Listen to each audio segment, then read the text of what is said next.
Om Namo Bhagavate Vasudevaya. Om Namo Bhagavate Vasudevaya. Om Namo Bhagavate Vasudevaya. Welcome to today's reading from Brilliant as the Sun, retelling of Srimad Bhagavatam, Canto 2, Mysteries of Creation. We are reading from chapter 10 at the moment, the 10 subjects of Srimad Bhagavatam, and we will continue from there. Whenever there is a need in the transcendent, Lord accepts forms in the material world to create, maintain, and destroy the universes. However, he always remains transcendental too and are unaffected by these activities because, unlike the conditioned souls, he is not under the control of the modes of nature, nor does he exploit this world for his own selfish enjoyment. Parikshit now clearly understood that the whole creation and the creative energies are simultaneously one with and yet different from the transcendent Lord. Since everything is an emanation from him, the cosmic energies are him. Yet since all Krishna's expanded energies have specific functions and varied appearances as designed by him, they are also different from him. The living beings as his energies are also simultaneously one with and different from him. As Parikshit reflected on Krishna's kindness, tears of love flooded his eyes. Even though the living beings rebel against Krishna's authority, he still arranges everything for them. Then he enters their hearts and remains with them no matter what body they accept. Parikshit further ruminated on the different opinions the sages had earlier expressed. Remembering how the followers of Karma Mimamsa were attracted to the heavenly planets, he decided to ask questions for their benefit. I think I forgot to invoke the presence of the Lord. I'm very sorry. Om Namo Bhagavate Vasudevaya. Om Namo Bhagavate Vasudevaya. Om Namo Bhagavate Vasudevaya. My Lord, please describe how living beings get different bodies in the material world. Earlier you said it is because of their association with the modes of nature. Please explain what births result from work performed under the various mixtures of the modes.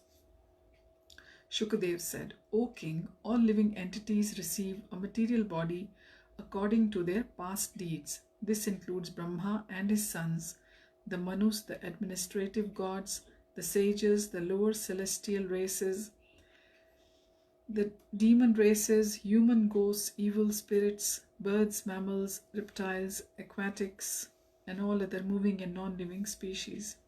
All experience the results of their own acts. All material bodies are governed by combinations of the three modes of nature: goodness, passion, and ignorance.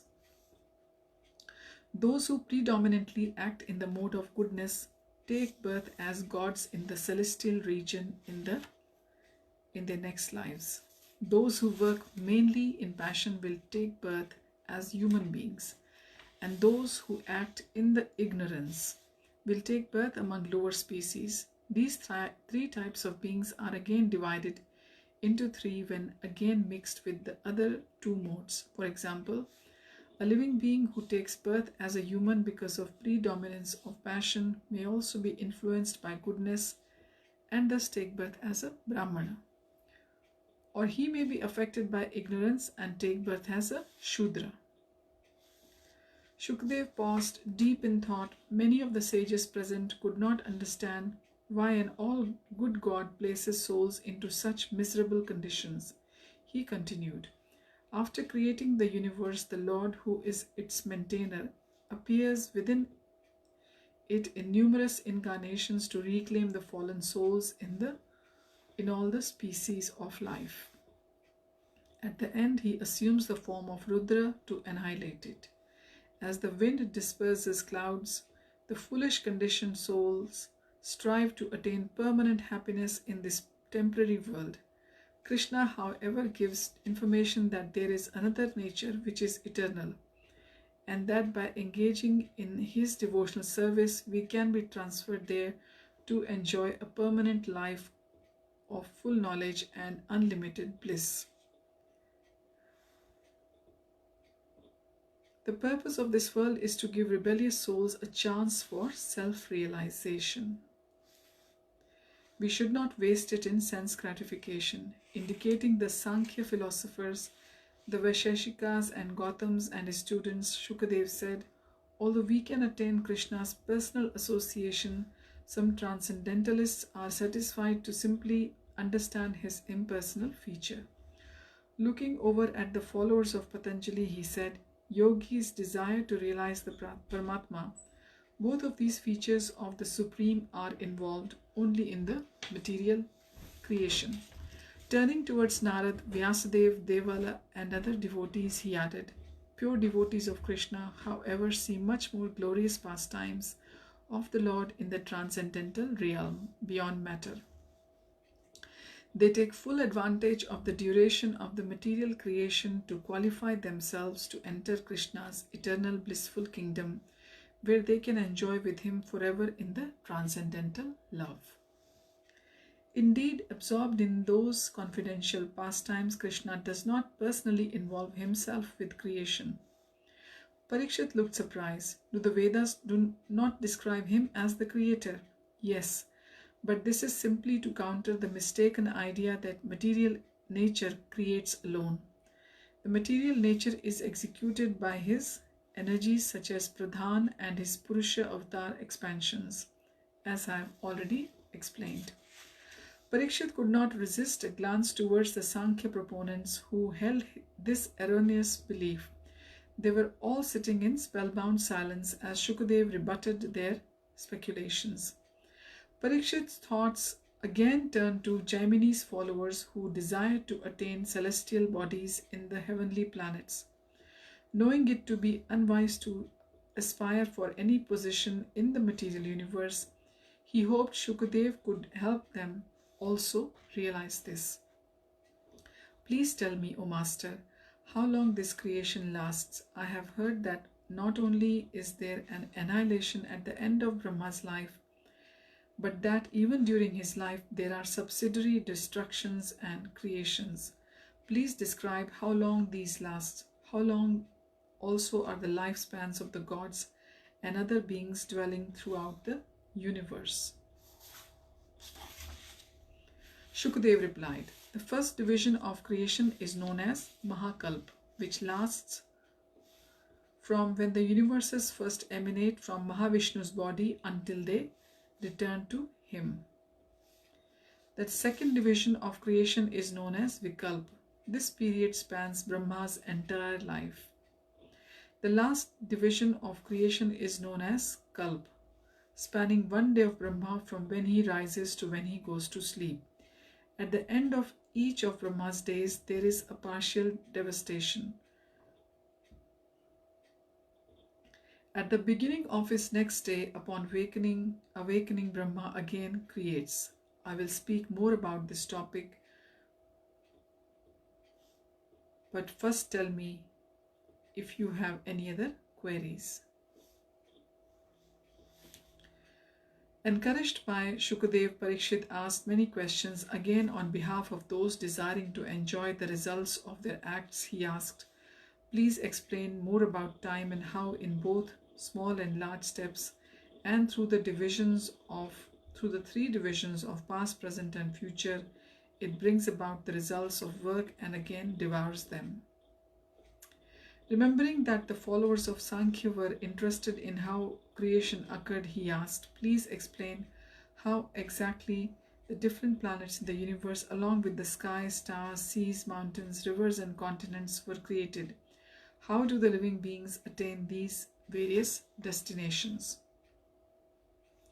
Then, thinking of the Vaisheshika's interest to understand everything scientifically, he said, please describe the dimensions of the cosmos, both within and beyond our universe. Kindly also explain the scientific reason for dividing society according to the different varnas and ashrams, as well as the characteristics and activities of liberated souls who are not constrained by varnashram.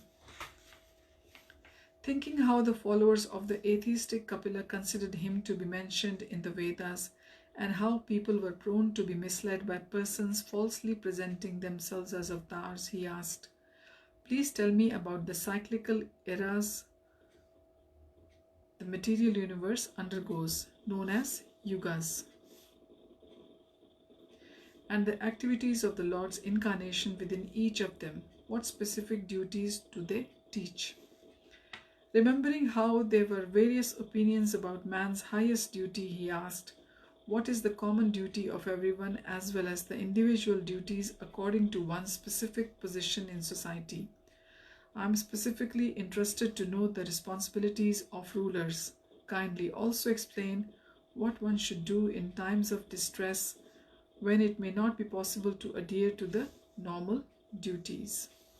Parikshit knew that the overriding principle in all the circumstances was bhakti, and he wanted Shukadev to make it clear.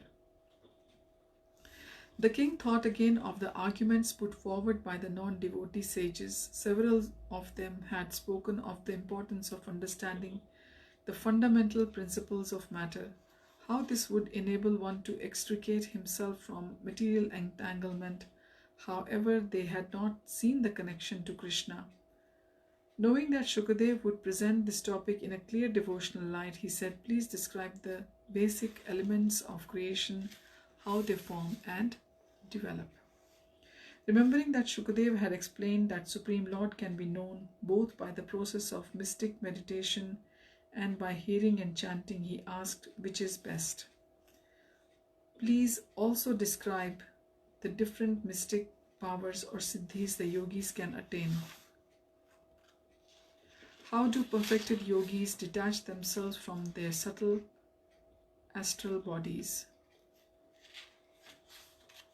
Reflecting on how the sages were contradicting each other by citing different sections of the Vedas, he asked, "Are all the Vedas, including the different corollaries like the Puranas, teaching the same truth?" Many sages leaned forward with interest, enthused with Parikshit's questions. Their white top knots and beards reminded Parikshit of the rolling form of ocean waves. Becoming pensive, he considered how material life was like sailing across a vast ocean. As long as the sea was calm and the skies clear, the journey was pleasant. But when the storms arose or fog descended, the journey was perilous.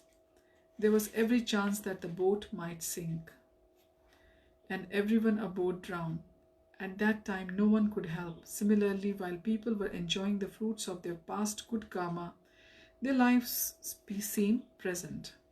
But in the moment, that could change when they were overcome by the reactions of the past sins. Only Krishna can help at such times. The king was anxious to have the sage speak directly about the devotional service, but at the same time, he did not want to lose the sage's interest.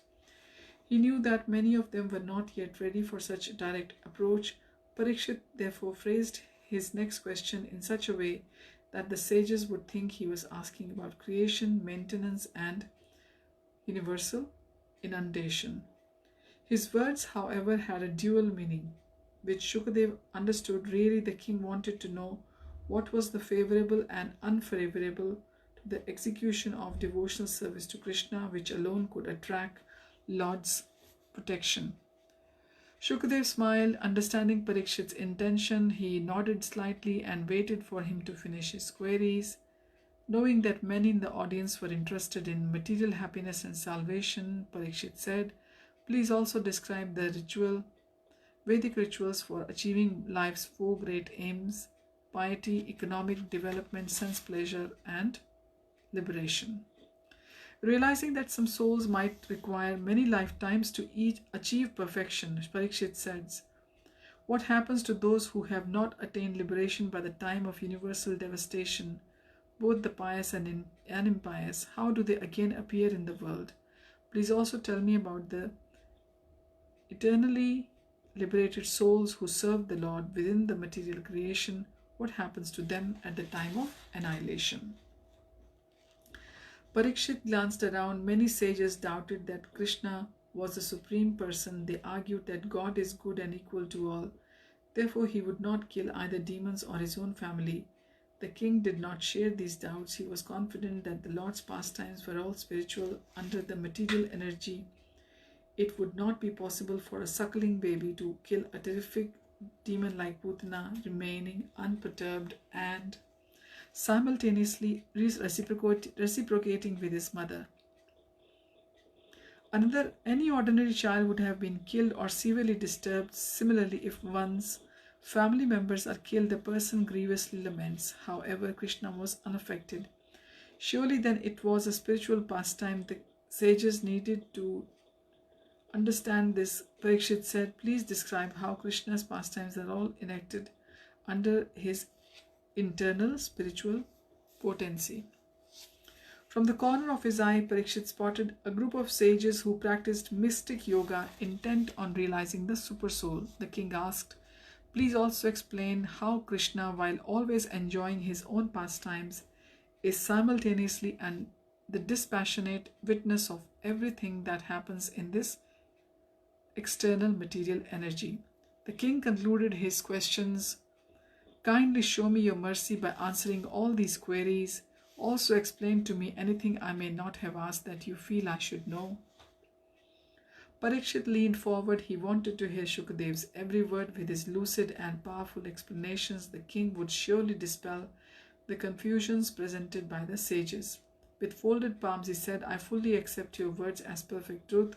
Therefore, even though I have heard these subjects discussed previously by other sages, I desire to hear your answers. For you are the greatest authority. Like Brahma, you have personally seen the truth. Others merely adhere to the opinions handed down by the speculative thinkers of the past. My Lord, by drinking the nectar-like messages of the infallible Supreme Person flowing from my mouth, I do not feel any exhaustion due to my fasting.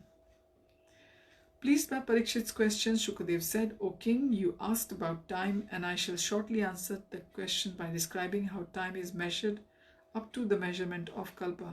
First, however, I shall explain some of your other queries by describing the current day of the Brahma, known as the Padma Kalpa or the Varaha Kalpa. There's a short epilogue to this chapter, and we will read that also. As Sutta had been addressing the great concourse of the ascetics, night that had closed in around them, a thin crescent moon cast a faint glow on the gathering. Shaunak suggested they adjourned until morning, and Sutta agreed. Before they dispersed, Shaunak said, O Holy One, we know you wish to speak about Padmakalpa. However, during our midday break, I conferred with the senior sages. We are eager to hear about the meeting between Vidur and Maitreya, which you earlier mentioned. What would you like to know? What topics did Vidur and Maitreya discuss? What did Vidur initially leave his home for? Why did Vidur initially leave his home, and for what reasons did he return later?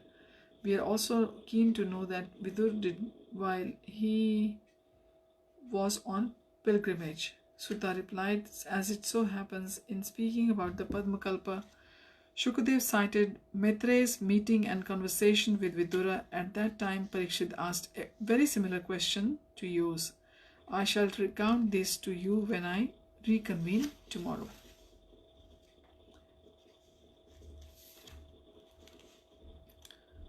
So with this, we have come to the end of Canto 2, and we'll begin from Canto 3 next time. Thanks for joining. Hare Tat Sat. Hare Krishna.